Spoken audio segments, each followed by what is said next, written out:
Oh, I guess it just started. Why would it? Sure did. Well, let's just start over then. Here we go.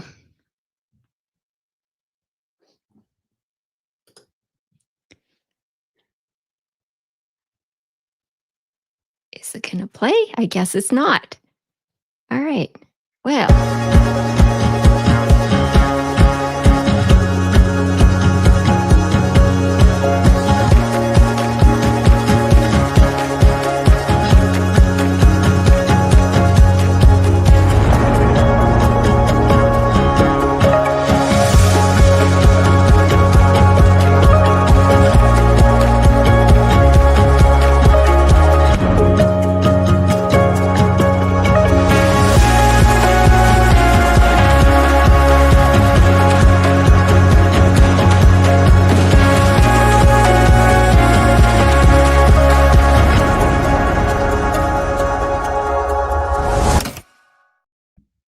Well, what a fitting start to the weekend that we had, the game that we had this past Saturday.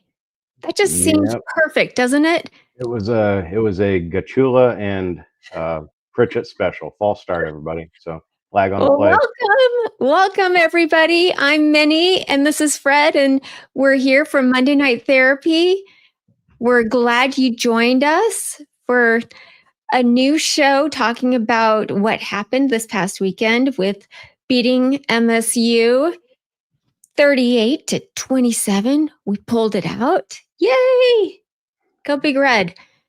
Yeah. But first, I know. We have a lot. We have a lot we need to get out about that game. But we're gonna hold on to that. Because first, all the way from Maryland, we have somebody joining us. His name is Matt Germack. He's part of SB Nation, which is where Core Nation is.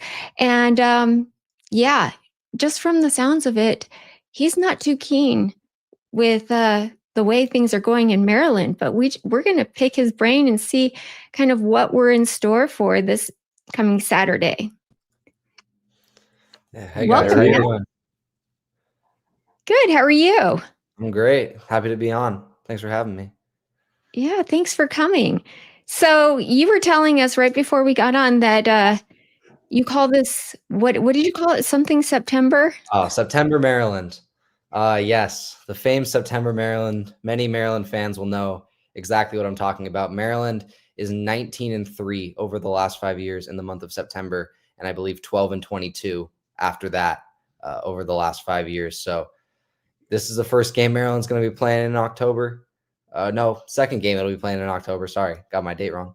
0-1 to start the month, and we'll see how that goes. But yeah, we'll get into that in a second.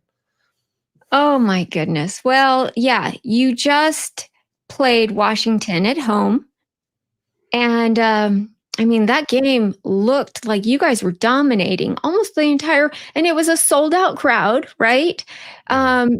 Everybody's been talking about how amazing Maryland is. And then somehow or another, Washington just got a foothold and they came out with a W. That is, yeah. I mean, it was 3 quarters of like you said, domination. Washington certainly was not playing its best game. Damon Williams, their quarterback, was missing a lot of throws. He did not look comfortable until that fourth quarter at all. And that's partly due to Maryland's defense. Maryland's defense has taken a massive, massive step up from where it's been the last few years. Probably the best defensive unit it's had since I've been going to school. I'm a senior, so this is my 4th year covering the team, and it's certainly the best defense they've had. I said it to my co-writers before the game. It was a sellout crowd. Like you said, it was the second sellout for Maryland this decade. The first one was against Penn State 2 years ago. That was not because of Maryland. This was because of Maryland. It was family weekend in College Park. Everyone's families were in town. It was a packed house. So much excitement around the program. And I said to one of my co-writers, this almost seems too good to be true. And sure enough, it was too good to be true. The wheels just fell off in the end. Washington found a new gear. Defense looked so sound in the first 3 quarters, kind of fell off in the fourth. There was some really, really strange play calling from Maryland. They went up 20-0 and then ran the ball 3 times and passed the ball 16 times from that point on, which is not what you expect from a team that's winning 20-0. And we'll get into Maryland's run game in a second, I'm sure. It's not been good this year, but if there's any reason to believe that this team is different and that it's not same old Maryland, it's Malik Washington, their quarterback, who freshman came in, has just set the team on fire. He's so much better than anyone thought he was going to be as a freshman. And there were very high expectations for him as a freshman. Nebraska fans will obviously remember Dylan Raiola last year. This is not Dylan Raiola. He looked polished, poised. Dylan Raiola was a freshman. Obviously, he looks much better this year, but he looked poised. I mean, he was making throws that you don't see from a lot of college quarterbacks, period, let alone a freshman. He's got incredible athleticism, a great leader. But this is something that Maryland tends to do. They look really good to start the year. And then, last year they had a really bad loss to Michigan State, who you guys just beat this past week in week 2. And then things kind of fell off and ended up 4-8. Previous years in 2023, they lost to, I'm blanking off the top of my head. I believe it was Illinois. They had a pretty bad loss to in 2023 that kind of set the tone and tanked what looked like what could be a college football playoff contender into, I believe they finished 7-5 or 8-4. The year before that, it was Purdue. This is just something they do. And, there's certainly reasons to believe this year is different. And there's a lot of talent on this team. I'm not discounting that at all. But if I'm a Nebraska fan, I know the stats. I know how they've looked. I think you have to have a little bit of optimism that the Terps are going to come out flat, because this is something they've tended to do throughout Mike Locksley's tenure, is fall off once they've faced adversity, and Washington presented them some adversity for sure. It's like they figured it out. Finally, they figured it out. Defense I watched the game. Ryan Walters, I really expected a lot more out of him, being the defensive coordinator at Washington. And I mean, you guys ran all over him. It seemed like you were scoring left and right. I mean, they couldn't stop you guys. And then like you said, in the fourth quarter, that's finally when their defense came alive and really held you guys. And also, their offense also finally came alive. Yeah, absolutely. No, I mean, I do want to put an asterisk on it and say Washington certainly did not play their best game. Washington's a very good team, and the fact that they were up 20-0 against any variation of Washington is very impressive. And I think Nebraska's maybe not, if not the same caliber team as Washington, maybe a tier less.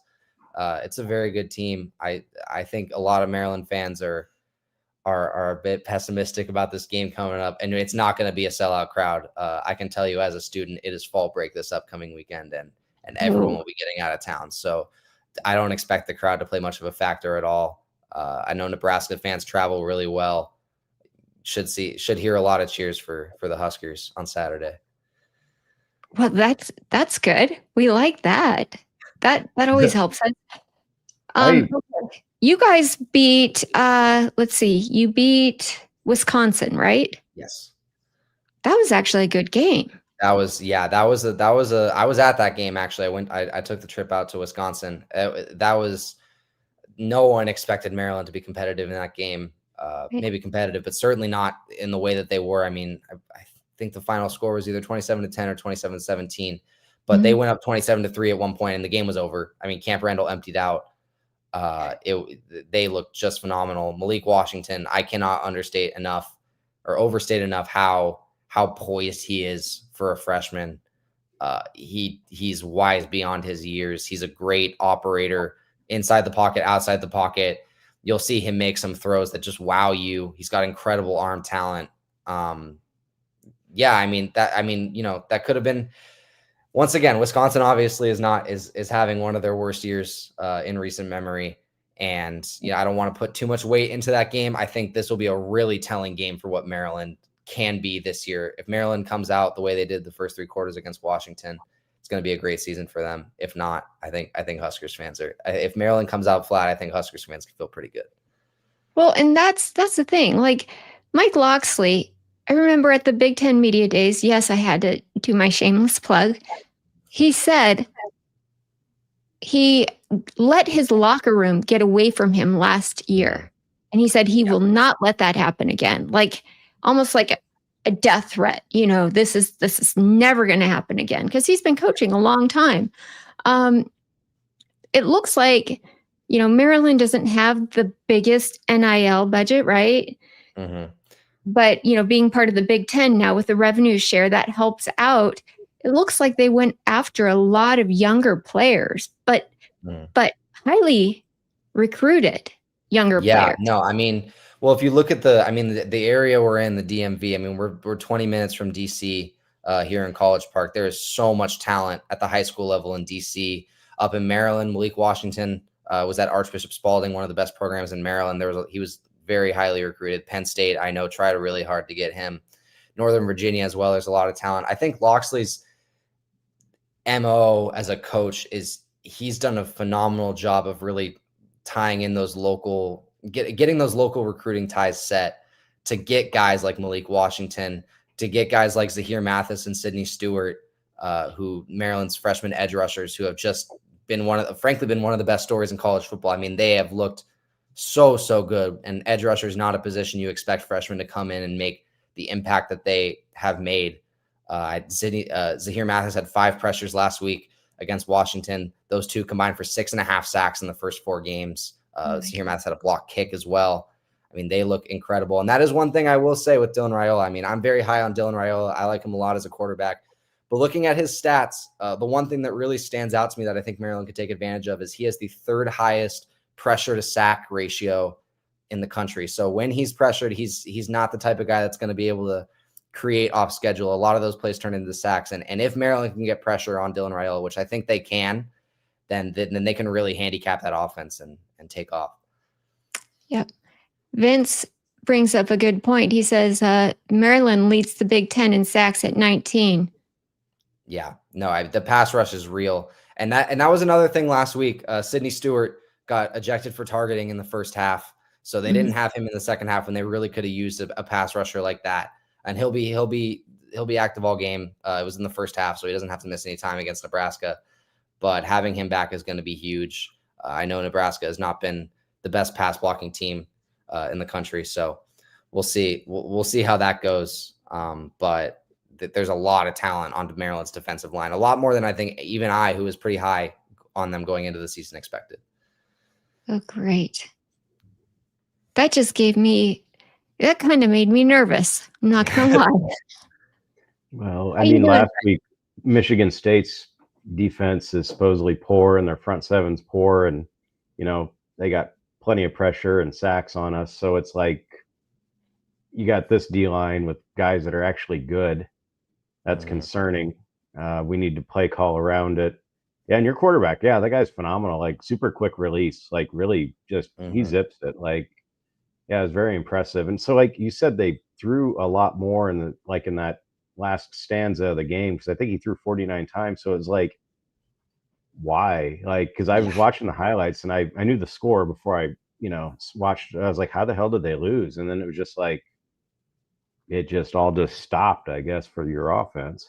Yeah, and I mean the explanation Loxley gave for that, because I mean he was asked about that in the post-game press conference, was that Maryland's an RPO system, which is true.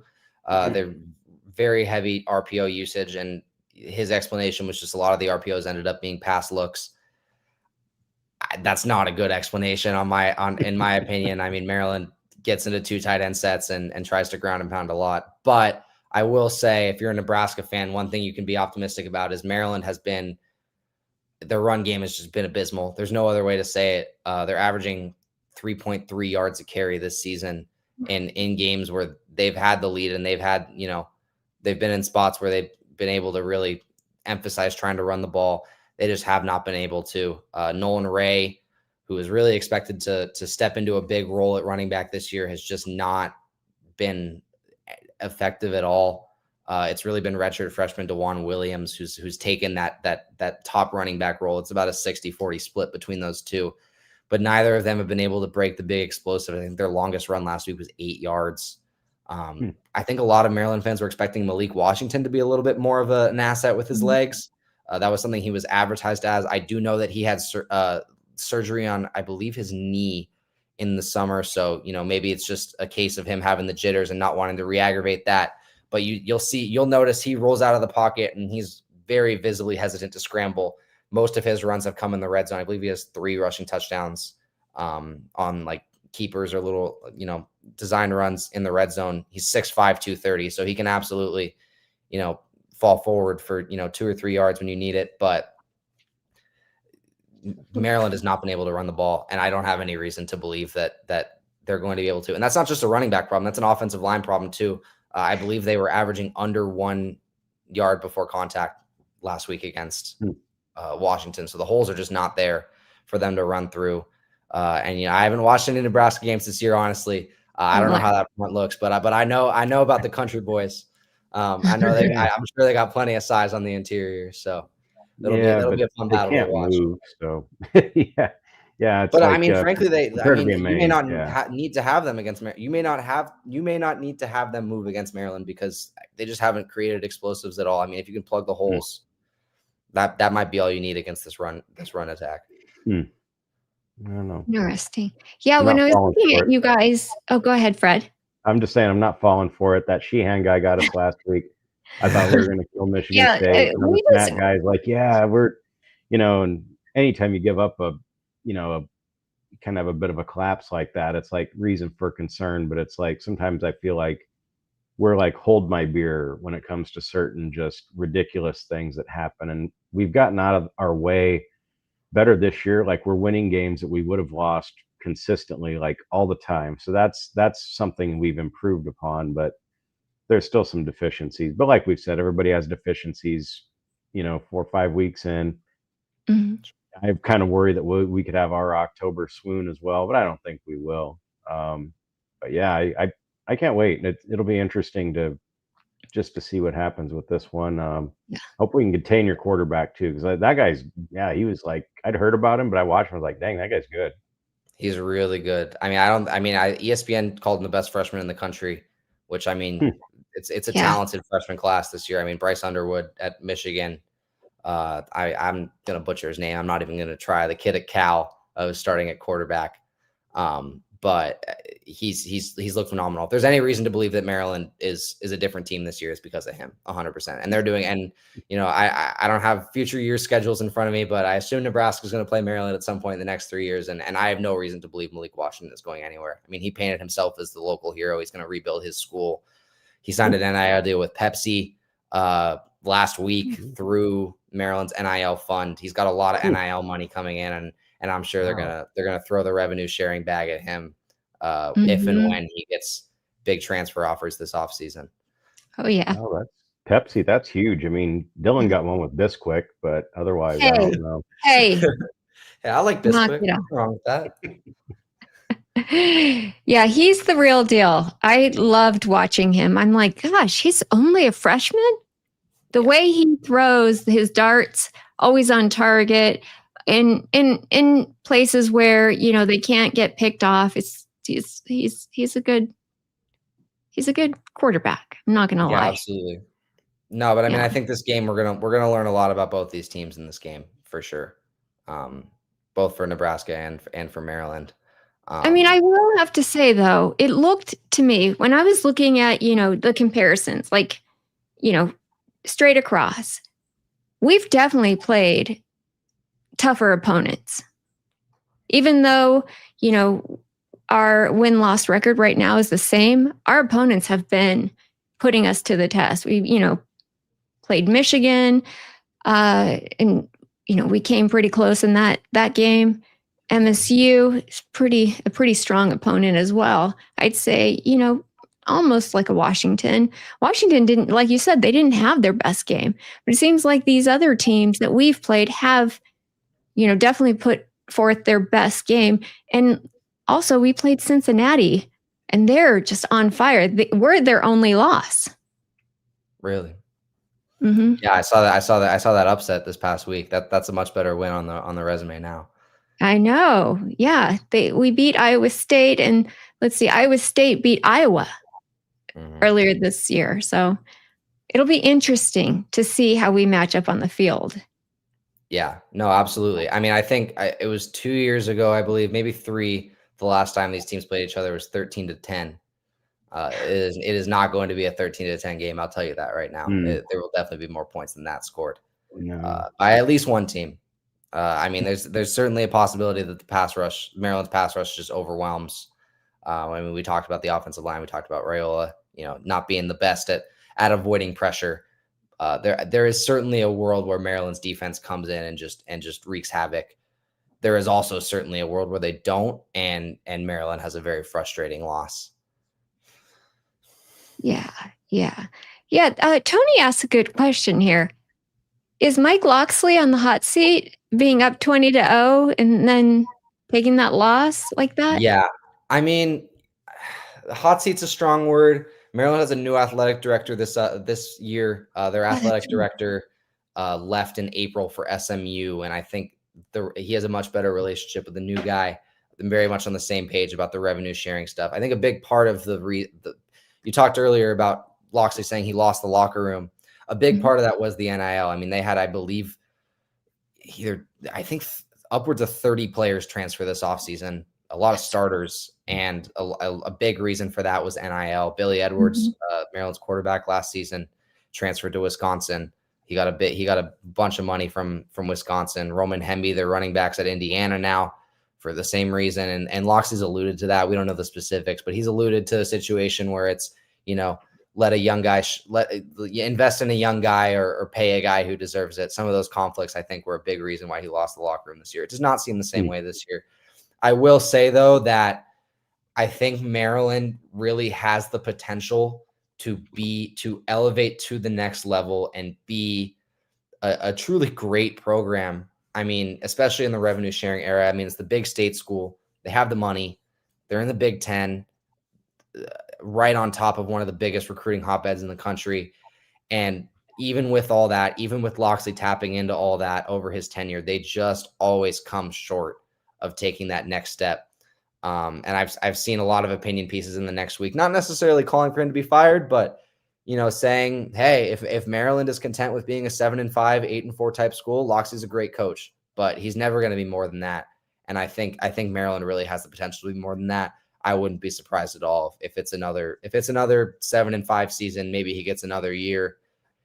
If it's worse than that, I don't know. And if 2026 is another 7-5, 8-4 type year, I could see him being seen the door, because Maryland fans have been watching the same script Talia Tagovailoa came in 2020. They've been watching the same script since 2020. Yeah. And there was so much promise. He did so good at New Mexico, right? Didn't he? I'd have to check I know he left in pretty spectacular fashion. There was some scandal involved. I believe his son was on the team, and either his son had a DUI or his son let another teammate drive a car that had a DUI. He punched a reporter at one point. Gosh, he went out pretty. Yeah, no, they had back-to-back 1-11 seasons, 2009, 2010, and then went 0-4, and he was shown the door. So, I mean, Maryland's the best he's done by far. I mean, he was a Broyles Award winner, best assistant coach in college football in 2018, coaching Tua Tagovailoa at Alabama. I mean, he's a Saban disciple. He's from that system, but yes, that's right. He helped them. I love this comment here, because we have so many. You'll learn this. Once your quarterback makes a couple of mistakes or errors in judgment or whatever, everybody wants to just trash him. And I love what Polyjam says. He says, Dylan is the best quarterback in the history of Nebraska football, which I agree. He could have played at any program in the country. Give Raiola the respect he deserves before he leaves Nebraska. We make the playoffs. I love this. I love that. I mean, the last Nebraska quarterback I watched extensively was Adrian Martinez, and yes. I can say confidently that Dylan Raiola is a much better passer than Adrian Martinez. He's an upgrade, yes, definitely. Yeah. I think I think from the outside looking in, as someone, who's observing Nebraska on a much more casual level, what you hear about is the Patrick Mahomes stuff. It's the warm up, doing all the things he does, the headband, the running down the field, pumping his fist. I think it gets a little bit overblown. It's corny, but if he's putting up the numbers that he's putting up this year, you can do whatever the hell you want in my eyes. That's right. And the thing about Dylan, I mean, I don't know if you watched the game this past weekend, but he really shows a ton of composure. He doesn't really get too emotional, but he got pissed. I mean, it was tough on Saturday. We had a ton of wind gusts up to 40 miles per hour. Our offensive line wasn't holding up exactly the way that it was supposed to. And, it just got to him and he got pissed. And it seemed like that turn of events, him like getting angry like that, is what kind of propelled us to make that next step forward. And we took over the game, I feel like. So I hope he does more of that. Yeah, no, I mean, if Maryland, if a big reason for that was the offensive line, then don't be surprised at all if that's the same case this week, because I'm telling you right now, Sidney Stewart is one of the funniest people I've ever been around covering this team. He's gonna bring down Dylan Raiola and he is going to dance on top of Dylan Raiola. He is an instigator in the strongest sense of that word. Great. If there's going to be anyone that gets on Dylan Raiola's nerves, it's going to be Sidney Stewart. He calls himself the Bull. One of my good friends, Harrison Rich, who's another journalist here at this student journalist here at the school, had a long sit down with him, and I think in the course of 25 minutes, he called himself the Bull in third person about 10 times. He last week, I think honestly, a big reason why he got ejected was because of the dancing. I think they were a little bit harder on him. Maryland had some very questionable penalties against them. One of them being a taunting call that one of their corners, Dante Joyner, did the seatbelt celebration. I don't know if you guys are aware of that, but it's like, going over the shoulder, strapping up the receiver. That's the celebration. He looked at the crowd, did the seatbelt, and he got 15 yards. And that was a big turning point in the game where I think it went from 2nd and goal at the 8 to 1st and goal at the 2.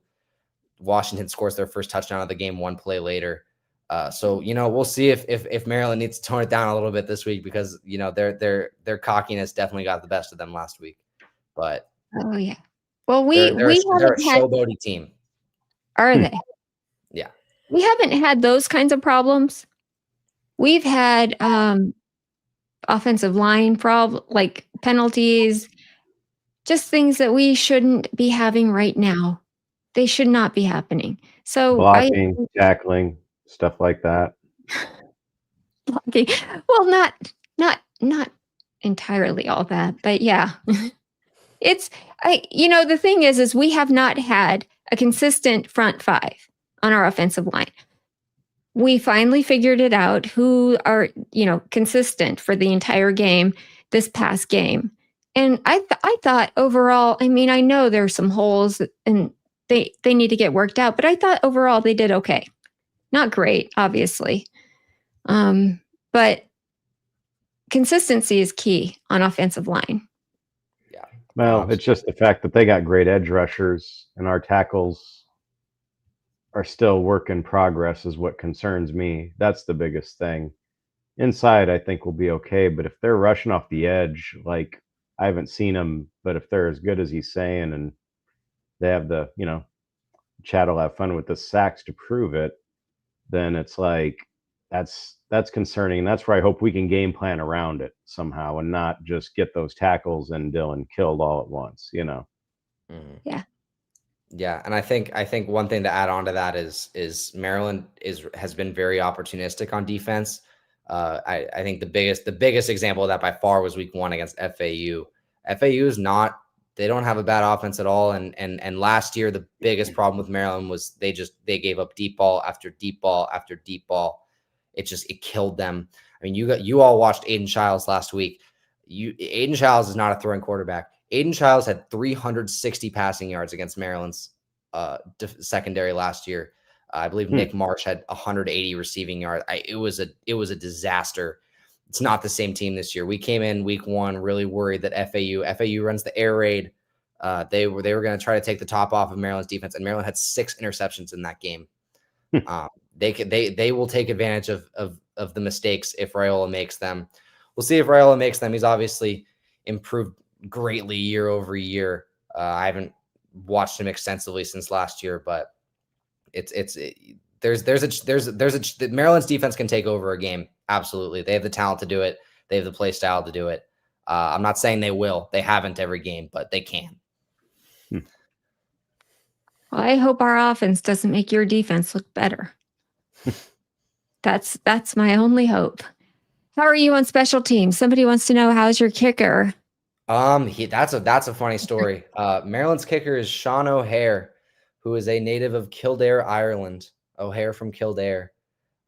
He started playing. He was a Gaelic football player. Started playing American football 2 years ago. Got a scholarship at Richmond FCS school. I believe it was a perfect 21 of 21 last year. He is very accurate from the shorter range. He had a 55-yard field goal this past week that came short. He didn't have the distance on it. It was right down the middle, but it came short. But I mean, he's pretty reliable within, I'd say, 40, 45 yards. He doesn't do kickoffs, interestingly enough. It's the backup punter that does the kickoffs, likely for that same reason. Bryce McPherson, their punter, hopefully Maryland fans don't see their punter very much this week, but if they're forced to, I mean, he's one of the best punters in the country, averaging I believe upwards of 50 yards a punt. He can pin you deep. I haven't seen him shank one in 2 years as their punter. He's one of the better special teams units in the Big Ten, I would say, for sure. And we'll see if Sean O'Hare can work on that distance, but he's pretty lights out from inside like 40 yards. Ooh. Well,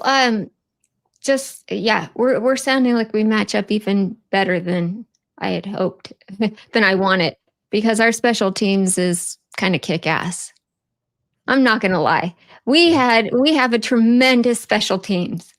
So, I mean, hopefully, we'll win some games with them this season. How's the return game been? I'll ask you that. Amazing. We just scored a touchdown this past game. Yeah, how about you guys? That's one thing Maryland has struggled with is the kickoff coverage. They've allowed a lot of returns out to like the 35, 40-yard line.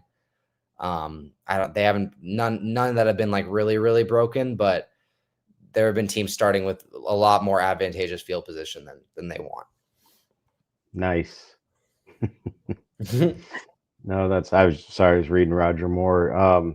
Yeah, I saw your kicker. I didn't realize he's from Ireland, so that's pretty cool. Our special teams are much better because we actually have a special teams coach. That helps because we didn't have one previously.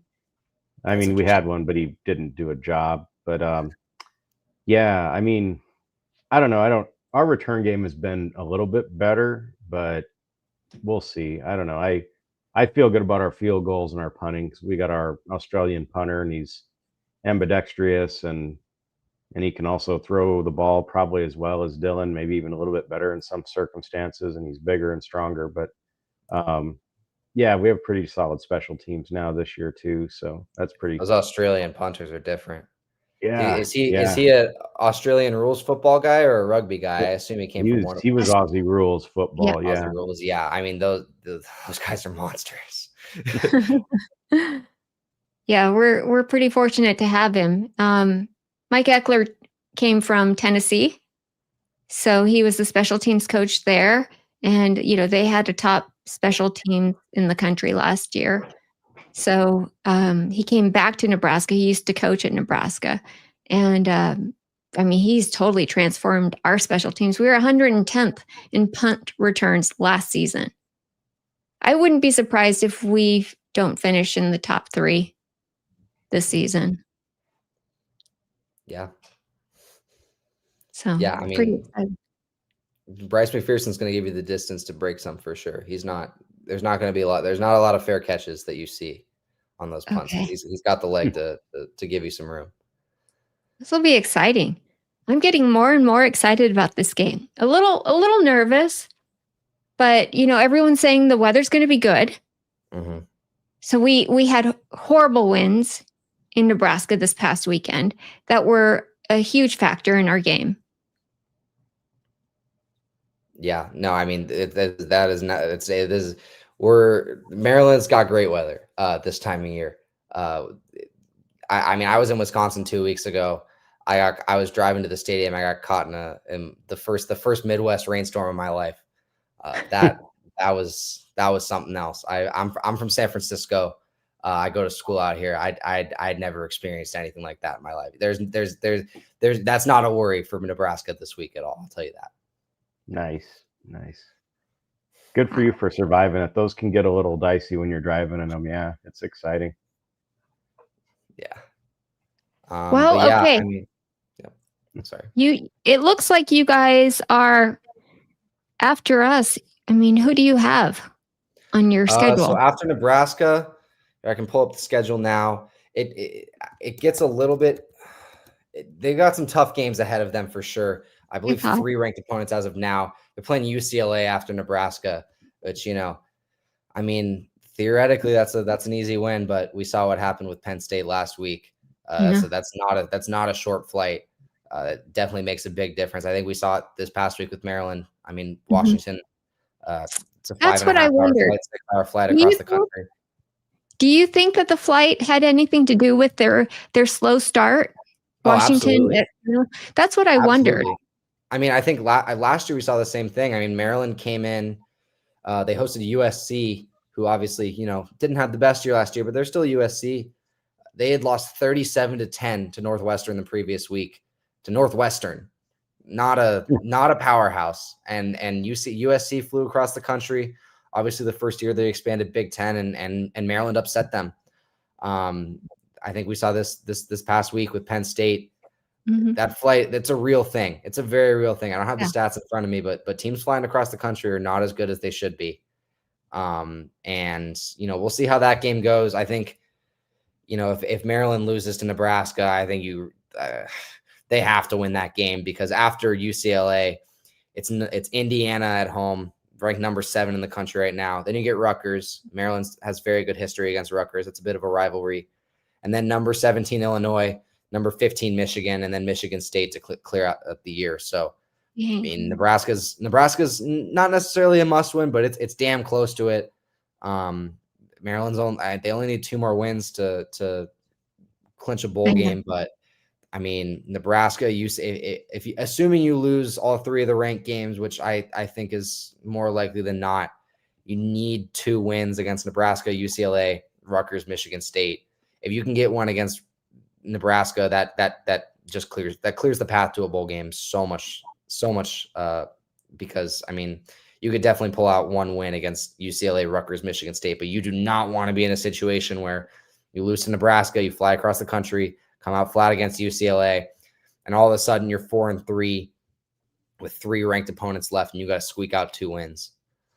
That just sounds like what I've known Maryland to be over the past few years, though.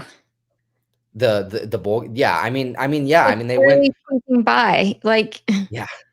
I mean, it was 3 straight bowl games with Talia at quarterback. They beat and they performed phenomenally in those games, I will say. I mean, they kicked the tires off of Virginia Tech in 2021. Beat, was it NC State in the Duke's Mayo Bowl in 2022, and then kicked the tires off Auburn in 2023 with a lot of backups in. They had a lot of guys hit the portal early. They had backup quarterback. They were featuring some new receivers. I think they beat them 31-3. I think there's a really strong case that Maryland would be a college football playoff contender if they had stayed in the ACC. Because the Big Ten, they're just not built for the Big Ten. They can't. I mean, Big Ten's a running conference. You need to be. Loxley had a great quote earlier. Big Ten, you need to be able to run the ball in tough times, in tough weather, against tough fronts, against tough teams, and Maryland just hasn't been able to do that, frankly. Yeah, I mean, it's very possible their ceiling is a 7-5, 8-4 team, but I don't think that's what Loxley has envisioned for this program. I don't think that's what Jim Smith, new athletic director, has envisioned for that program. Certainly not where Maryland fans want to see the program with the strides they've made in the last decade, but we'll see. This is true. I like what Red Wine says. He says, just checking. In today's college football, you don't know who will be around the next 5 seconds. They're talking about like the head coaches, kind of like the carousel. Yeah, I find that so interesting. Mike Locksley has been around forever, though. I think it would be difficult to get rid of him. It's almost like he's part. I mean, you think Maryland, you think of him. Yeah, no, I mean, he sought out Maryland. He's from the area. He played football at Towson, which is just up the I-95 in Baltimore. Maryland was his dream job. He sought out Maryland when he left Alabama. He certainly is not going anywhere. Some of the players on the team in the NIL era, who knows? There's a lot of young talent on this team, and I can see some SEC schools or some bigger Big Ten schools throwing bags at guys like Sidney Stewart. I don't think Malik's going anywhere, but a lot of these young guys I could absolutely see leaving after the year. So I mean, that's another thing. It becomes a little bit do or die. Like you need to win now so you can prove to guys that they should stick around. You need to prove to transfers that they should come in. I mean, Maryland's going to have a massive need at wide receiver next year. So we'll see. Yeah. Tell me more about Sidney Stewart real quick. He plays nose for you or defensive end. Yeah, he's an edge rusher. He's a big guy, 6'3", 250. For that edge, at least as a freshman. I mean, that's a really impressive size. He was a 3-star recruit. He was not highly touted, at least to that extent. Maryland was a lot higher on him than I think a lot of other programs were. He's the cousin of Derek Queen. If either of you are college basketball junkies, Derek Queen was Maryland's star center last year. He basically single-handedly brought Maryland to the Sweet 16. He's got the 13th overall pick. He's on the Pelicans now. He's got a lot of that athlete competitor blood in him. He's posting edits of himself and hype videos of himself on TikTok every week. He's the new age competitor. I know, it may rub a lot of people the wrong way, but I know everyone in that program knows he means business. He may be a little flashy with it, but I mean, that's a guy that I wouldn't be surprised at all to see him not just playing on Sundays, but excelling on Sundays if and when he makes the jump. How are you concerned you could possibly lose him? Oh, absolutely. 100%. Yeah, He's 100%. Yeah. I think he does have the ties to Maryland. Obviously he's from the area. I mean, he's a Maryland family, but I mean, I think any of the young guys you worry about losing, but him in particular with the need that, I mean, premier edge rushers are at such a high value at the college level. I don't even guess. I guarantee there are going to be some big name schools trying their absolute hardest to pry him away from Maryland. So we'll see what happens with that. But at the same time, he's got a path to be a star at Maryland. So we'll see. Another thing to mention with him is Maryland has the number 2 player in the country currently committed to them in this upcoming class, edge rusher Zion Ely. So either him or Zahir Mathis, who I haven't talked about as much, but another freshman who has been just as good, a little bit more of a bigger, slower run defending type of guy. He can absolutely create pressure, but different type of player. One of those guys is going to lose their starting job next year because Zion Ely is as good of an athlete as you'll find in the country. So I think one of those guys definitely leaves. Well, you guys have some wide receivers too, right? Yeah, definitely. Yeah, I mean, Octavian Smith. Sorry, were you going to say something? No, I meant playmakers. Yeah. No, I mean, Octavian Smith at receiver, he's really broken out this year. He's been a guy that we've kind of been waiting on to take the next step, and he has this year. Shalik Knotts as well as another guy. Those are their 2 outside guys. Jalil Farouk they brought in from Oklahoma. People were really high on him, and he's a playmaker. He's made plays, but he has a serious issue with drops, like as bad of an issue with a receiver as I've seen with dropping the ball in my time watching college football. He had 3 last week. One of them was on a drive where Maryland had a chance to take the lead back after blowing that 20-0 lead. They had one more chance, and it was, I think, a 3rd and 11. Malik Washington threw a gorgeous ball to him down the right sideline. It would have picked up 30, 40 yards, got them near the red zone, and it went straight through his hands. So I remember that. It was like a highlight. He dropped it right there. Like, it doesn't get any easier. No, you couldn't have handed him the ball in a better spot, and it went straight through his hands. But there's some playmakers, and then at tight end, they brought in a guy from Georgia State, Dorian Fleming. It's been a little bit more inconsistent, but he had a pretty big game last week. It was the first week we really saw them use him as the security blanket. It was a lot of the plays breaking down. Just find your tight end, get 7 or 8 yards. I believe he led the team in receptions. I think he had 9 for 61.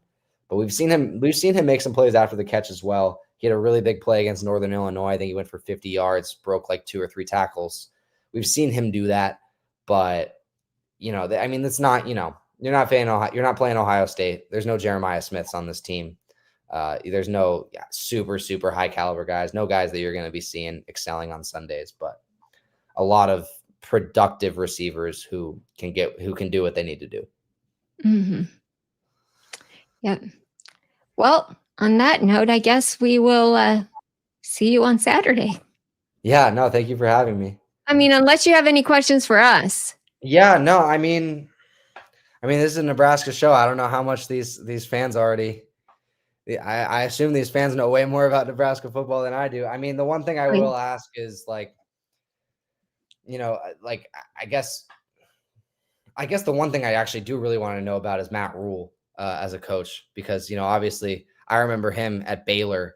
I watched a lot of those Baylor games, and he was just so impressive. And then obviously things didn't go so well for him in Carolina. But I mean, it looks on paper like his bounce back's been great. I mean, does it look that good, up close? Go ahead, Fred. You can answer this. Go ahead.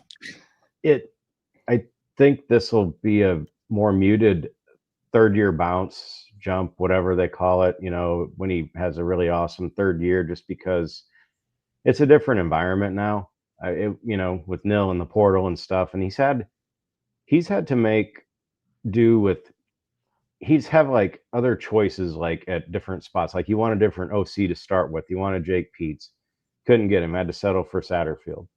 Different players he's wanted to have, through the portal or whatever, couldn't get him. We had to get the second and third best at certain times. So I think some of that has hampered the ability to do what he wants to do, or to do it as effectively. But he makes changes like fast is the thing that's impressive to me. Last year, after mid-season swoon, lost a few games, he demotes Satterfield, he pulls in Holgerson, brings in Phil Snow to watch the defense. It's like he's not. Prior coaches we had were loyal to a fault. They would ride and die with a quarterback or a assistant and never do anything. And ultimately it would help cost them their job. Whereas Rule is kind of like, no, I'm going to make quick changes because I know I need to get this done. So that's what's super impressive about me. He has a plan for everything. So I'm impressed because it's professional around here again. I mean, it's college football, but there's no drama with coaches and off-field stuff or attitudes. It's all about the program and the culture. So has that been a problem in the past? I know Scott Frost's tenure didn't go over too well. Yeah, there was that, and in the Pelini era, he was battling the administration all the time, and then we got Mike Riley because we wanted to have something different than mean, tough coach, and we got Mr. Rogers, and it's just like it's always been something. And now I feel like for once maybe the program is all pulling in the same direction, where that wasn't always true with maybe different contingencies in the athletic department, the staff, everything. So I feel like everybody's much more unified than they have been in a long time. So to me, that's huge, obviously. Yeah, no, I think that's what Maryland's trying to build. They've been consistent, but in the wrong ways. I think last year was really the first season we saw. You talk about the changes. That's the same thing with Loxley. He is one of the best. He is one of the most well-connected coaches in the country. It's shocking the network he has. I don't know the exact name, but he's one of the main people behind a program that's helping promote Black coaches across the country. That's led him to a lot of really good names. Pep Hamilton's Maryland's offensive coordinator, name a lot of football fans will know, had so much success with Andrew Luck as a quarterback.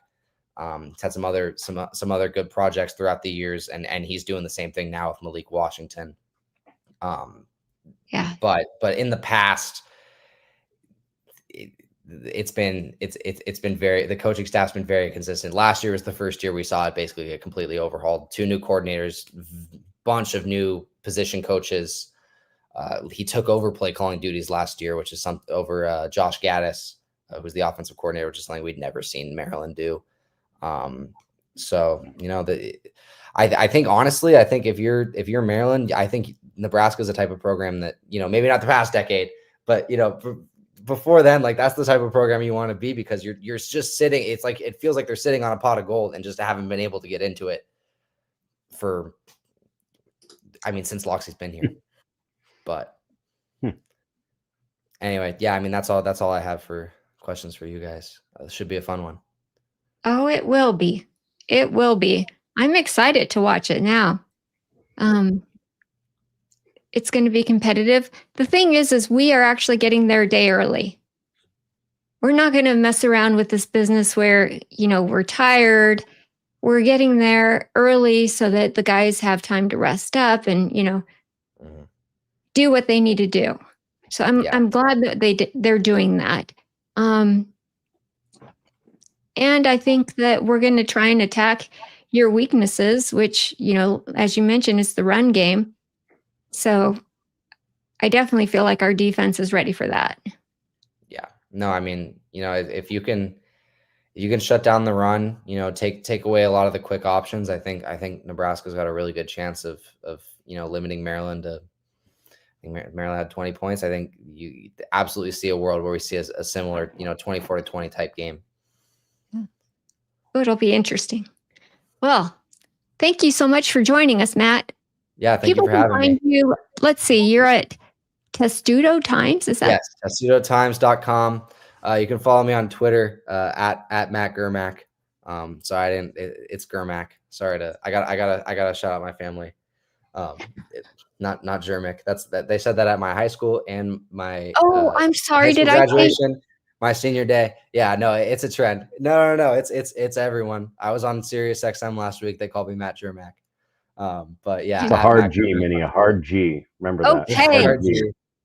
But yeah, I thank you guys so much for having me. I'm so sorry. Thanks, Matt. No, Germack. I laughed. Take care, buddy. Have a good one. See you, Matt. Well, that was fun. Yeah. A little. He's lulled me in again like the other guy. I'm still not buying it, but we'll see. Hopefully he's right about their deficiencies and, you know, whatnot. But gosh, the fact that they got such a good D line, it's just concerning to me, but we'll see. I don't know. Fear the turtle. Yeah, I don't know. You know what? I have my doubts anytime you go against any freshman quarterback. I don't care who they are. He does look pretty impressive, but they're going to make mistakes, especially with facing a Big Ten defense. I honestly think that Washington didn't show up until the fourth quarter. Yeah, well, and he'd said that they just kept throwing the ball, you know, late in the game, and their quarterback threw it 49 times. Like, so I think it was 30 of 49. So, I mean, hopefully they do similar against us because our pass defense is our strength. You know, if their run game is anemic, as he says, their quarterback kind of runs and scrambles a little bit from the little highlights I saw. Super athletic. So that's troublesome because we had trouble with Childs and Underwood, but yeah, we'll see. I still think we'll win. I was looking at their schedule. I think they'll probably still get their 7 wins. Even if we beat them, they should be, you know, 7-win territory. So I don't, honestly, the jury's out still. They have so many young players. Yes, they have talent, but so many young players. I think that's their weakness right there. I don't know. Sometimes when they're young, I think John Madden said it. He goes, "You don't know what you don't know." True. And you don't know the things to worry about or things that get in your head. You just play. So it can go either way with that. Oh, I hope you're right, Husker Chuck. Me too.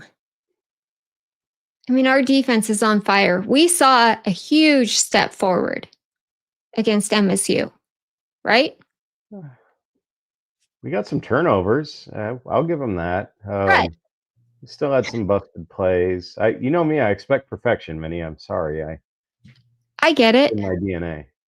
Hey, I was happy with the improvement. That's true. It's getting better. And he says their offensive line is not the greatest either, Maryland. So in theory, if they can't run the ball that great, if we can shut that down, then we can just clamp down and work on the pass, and that plays to our strength because that's our secondary. So Right. I feel pretty okay about it.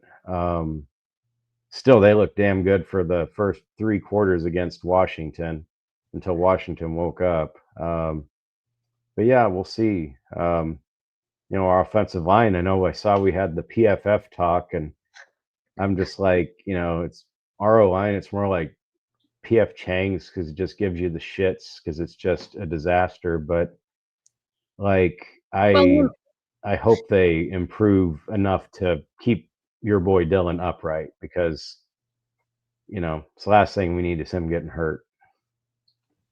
oh, I agree. Um, I do like PF Chang's, number one. Number two, this is going to be the second game where we have all five guys working together. I have complete confidence that they're going to minimize the errors from last week's game. Excuse me. No, I mean, and that's a good point. If it's the same lineup, they can build cohesiveness instead of flip flopping people around or moving Pritchett in and out every time he makes a mistake. If we give them time to gel in real game scenarios, and it's a good trial by fire going against those DNs that they have. So hopefully it's another step in their growth. But you know me, I've got to actually see it before I believe it. So I hope that your optimism is well placed and that we keep our quarterback upright and call some plays that work. I mean, there's still so many deep drops that seem to put Dylan right in harm's way of where the ends end up. Like that tunnel screen that we scored on. More of that. Quick plays, Yes, boom. that was Instead of beautiful. this 1001, 1002 bullshit that just takes forever to develop. It's just, and then two, maybe our receivers aren't getting open. So what's going on there? Like it overall, it just needs more cohesion across the board, not just the O line. Okay, I get that. Well, let's talk about some positives, shall we? Let's do it. Well, one, we were behind in the MSU game, and we came back Hmm. and we won. How many times in my little Husker life has that happened? Honestly, I could probably count on like two fingers. Honestly, Yeah. it has not Yeah. happened hardly at all. Oh, that's great. I mean, that's the thing, and everybody said it, and it's true. Years past, we would have lost that game because tide changed, people's attitudes start to look at each other, fall apart. So that's the one deficiency that they've cleaned up this year, I think, is the here we go again scenario. Like they could have folded up early. Michigan State had the ball for like 40 minutes at one point, and just like, but we somehow wore them out, even though it didn't feel like we did anything to wear them out. And we wore them out near the end. So, yeah, the resilience is huge. I'll give you that. It's grit. It's like this team has like that fire in their belly and they're not going to let go. They're not going to give in. I love a team like that. No, it's impressive. And I'm sure you remember the quote or you saw it. Barney had something really good about coach can call whatever they want, but it's our job to make it come to life. So that's a great thing to hear from a second year guy. No blaming, no, I need the ball more. or, I'm not getting my, whatever it, and Dylan's leadership, he fought back, he got fired up. Should have been a face mask when he lost his helmet there. Oh, yeah. That pissed him off. Yeah, it was typical Big Ten play. It's never perfect or clean, but yeah, there's a lot of positives. I'll let you keep rolling them out because I'm sure you got a long list and a scroll of them that you'll just keep it going.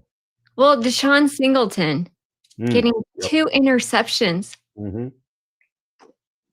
Like, he's only gotten a total of 3 in his entire career in college. Mm-hmm. And he's like, what, 10-year college student? Feels like it. Some of these guys, they've been around as long as I have. Like, yeah, no, that's awesome. But seeing that's one of the things, though. It's like we need to have more of the complementary football. We get that turnover, we need to do something with it. Like we had the block punt, and then it's like I felt like we were going to roll, and then it just like, yeah, it was, it was. There were some good things, but then, like John said too, there were some shitty things that we should just never speak of again. Just like, and I kind of skew that way just because I'm old and crabby as well. I get it. I mean, it kind of felt like, as fans, because I heard that there were fans in Memorial Stadium actually booing the team, and that irritates me, but I get it because I felt it sitting at home. Mm. Your heart gets ripped out because you're so invested in this team, and you know that they have all the pieces.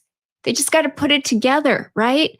Mm-hmm. And it felt, especially like going into half, it's like, okay, we're only up 7. It felt like we should be up more. Given that we had that block kick and turned around and scored on it. Like, how does that happen? They held us to a scoreless, first half, basically. Mm-hmm. About that. And we played better than that. But they kept at it. And that just makes me feel like, shame on me. What a bad fan I am. There's 4 quarters for a reason. Yeah, and you're not a bad fan for expecting better performance or consistent performance. That's why, when the apathy sets in, that's when there's a problem. And we've seen that off and on over different regimes when they start to fail, when there's less. Even John talked about it in the preseason, how there was like less traffic on the site just because people were a little less excited for whatever reason. So it's like, it's Doreen. Oh, there's the hearts. You're not Hi, hallucinating, Doreen. but that's Minnie's graphics, so it's okay. But yeah, no, the fact that they have found a way to kind of keep in it and fight is big. And even when things don't go their way, it's a building block, and it's a thing that he needs to keep honing in on. And they just need to clean up some basic things, and they can have a pretty good season still. Yeah. I swear, that left tackle position, can we just solidly get that just nailed, please? Something. Oh, you know what? Rostovsky, no, I would not have fired Frankie. I was one of the people that, if Matney would have been around, I would have got him and the pitchforks, and we would have gone down to Lincoln to get them to not fire Frank. So, nope, I was still Frank guy, Frank Solich. So yeah, a lot of people are. A lot of Husker fans are. But that's a whole other. I could go on forever on that. But no, no. I think we win this week. It probably will still be a little bit of rock fight here and there because they got some athletes that can cause us a little bit of damage, but I think we probably have better depth in some spots. And if, again, just got to protect the quarterbacks. Very simple. Very simple. Protect the quarterback at all costs. If I have to freaking put on some weight and start learning the left tackle position, I will. Okay? If this is what is called for. That wouldn't work, Minnie. Protect Dylan like he's your child, okay? Yeah, that's true. I guess you could get that mom strength and then just grab the Yes. biggest end and just throw them like, your kid was in like a car that was on fire or something. But then that'd also be holding. You'd probably get called for holding a lot. So then that's what our line already does. So Yeah. they'd have Okay. to sit you. So Okay. yeah, I don't know. I'm I sorry, get Minnie. the point. I'll let them do their job. There you But go. they're going to get it. They're going to get it. I believe they will. I love that every week we seem to be making progress. Yes, I know we want to pull our hair out because of certain mistakes, but we seem to be making progress. So let's be happy about that. And it's true. Somebody said be in the now, and we got to do that. And honestly, for me, it's just a thing where I've got to resign myself to the fact that there are certain things that they are going to be what they are. Like this offensive line, it's maybe getting better with the new lineup. Hopefully it does, but I'm not going to like rip my hair out and be like, this is probably as good as it's going to get. And we have to figure out a way to work with the pieces that we have. And that's why those coaches make the money that they do. And they got a scheme for it because the play calling, some of it still just made me scratch my head. And I don't know. I know things work and we don't see it day in, day out, but it's like if it takes too long to get rid of the ball, that's not helping the O line. That's not complimentary to the O line. You need to do something to take the weight off of them too. So that's things that can be done in play calling and scheme, in my opinion. I'm not Haas or big game Jake, but it's like I don't have to be. You could see certain things like this shit doesn't work here. Maybe try something else. Give these people a break. So we'll see. I have confidence in Holgerson.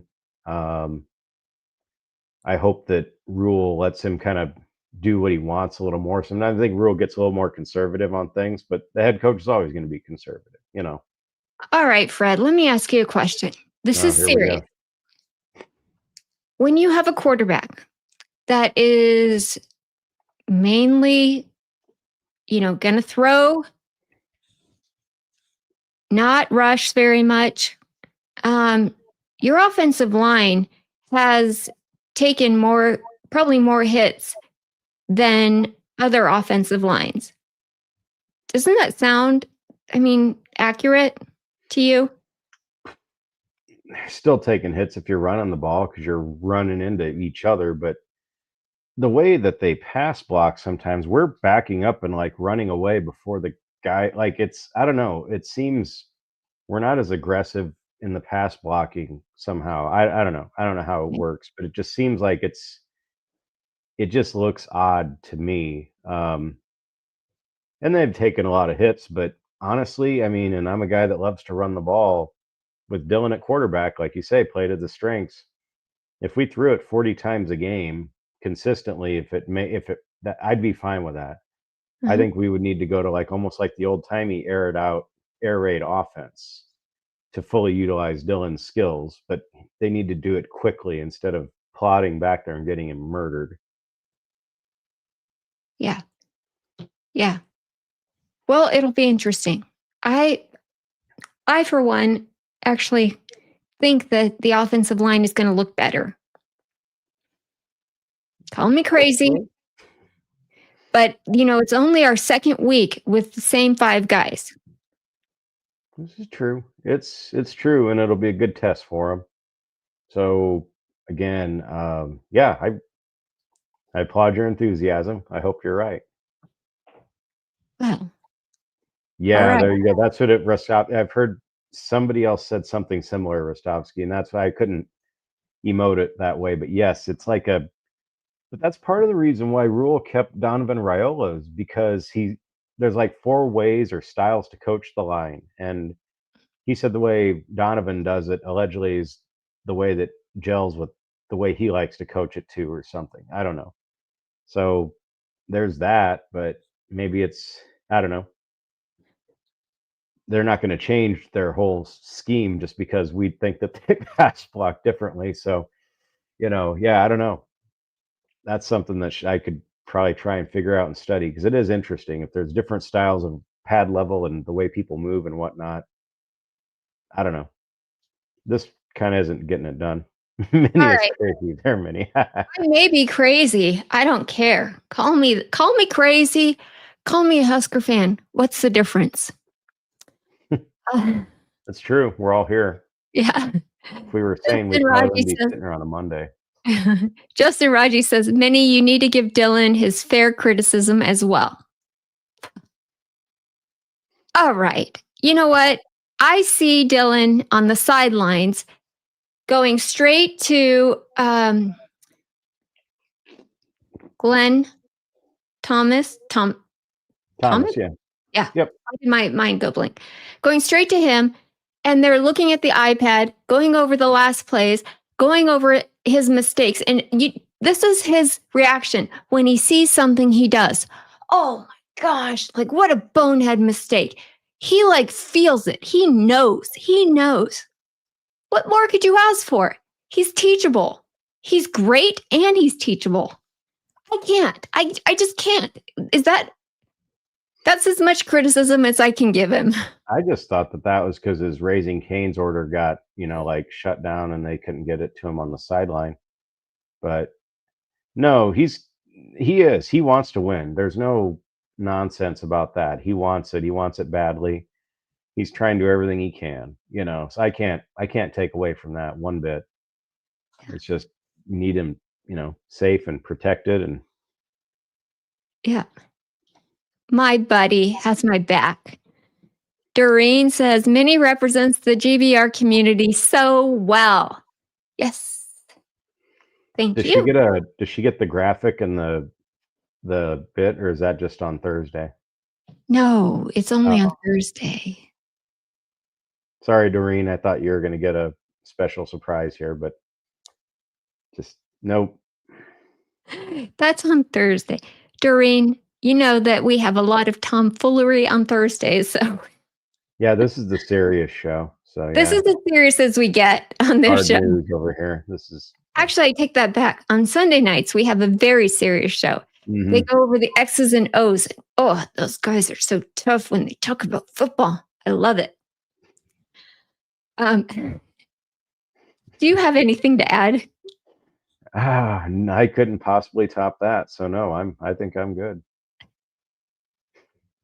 All right. Well, you know what? Every single week, we learn something new about our team, and they make strides. And they're going to do the same this week. I have faith. And yeah, that's it. We won. I'm happy. Let's get another one. I agree. We should win. Could possibly win by a couple scores too if it all breaks right. Maybe I'll be a little more positive next week. Who knows? Hey, that would be nice. It would be. Especially because we're going into Minnesota. Oh man, are you gonna have a Minnesota guest on next week? Well, yeah. Oh, God, I might. I'm gonna have to be nice. Whew. Yeah. Okay. I'm sure I'll do a very special 5 Heart Theater also. Oh, God, I can't wait to see that. We have a lot to look forward to, guys. Tune in Thursday. Yeah. All right, you guys. Thank you so much for being here and all the comments. And wait, Kaylee made a comment. I got to read it. She says, Dylan has some issues, but he is extremely efficient. I think it's crazy that the two teams with the highest completion percentage are OSU and Nebraska with quarterbacks from the same recruiting class, Sayin and Raiola. Yeah, that is. That is crazy. Who'd have thunk it? You know, my buddy Connor from Corn Crazed, he has a football card that has Dylan Raiola and Justin Sayin kind of like split, and he has their autograph on it from that class. Yeah. It's, I mean, it could be worth quite a bit of money, I think. $5 someday at least. That'd be maybe. Awesome. I think it's pretty cool anyways. Yeah, I'm just saying. You guys. Thanks so much for being here. And thanks for all the positivity and all the questions and comments. Even if they're not positive, we still love you guys. We do. We really love you all. You're my favorite one. Fred especially, okay? All right, you guys. Go Big Red. See you, everybody.